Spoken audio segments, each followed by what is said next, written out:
السلام عليكم. لسه بنكمل كلامنا عن أصعب الكلمات في الإنجليش. الكلمة دي يعني يقلل أو يقلص. diminish diminish diminish.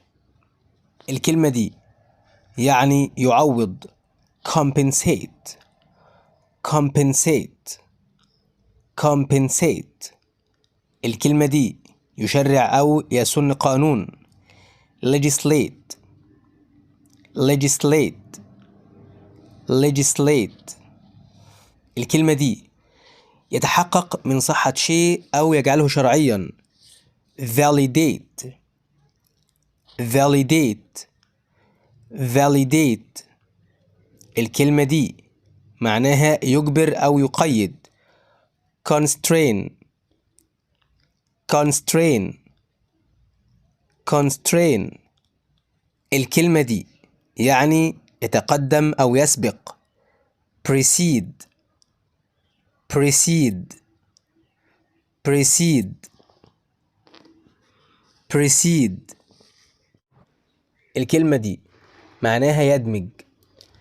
integrate integrate integrate. الكلمة دي يعني ينحرف. deviate deviate deviate. الكلمة دي يعني يستهلك. consume consume consume. الكلمة دي يعني يقيم في أو يحتل. occupy occupy occupy. الكلمة دي يعكس أو يرجع. reverse reverse reverse. الكلمة دي يعني يتدخل. intervene intervene intervene. الكلمة دي معناها بديل. alternate alternate alternate. الكلمة دي يشمل أو يتضمن. comprise comprise comprise. الكلمة دي يخصص أو يقسم. allocate allocate allocate. الكلمة دي يعني تسلسل هرمي. hierarchy hierarchy hierarchy. الكلمة دي يلغي أو يفسخ. abrogate abrogate abrogate. الكلمة دي مفارقة تاريخية. anachronism anachronism anachronism. الكلمة دي معناها ينكمش.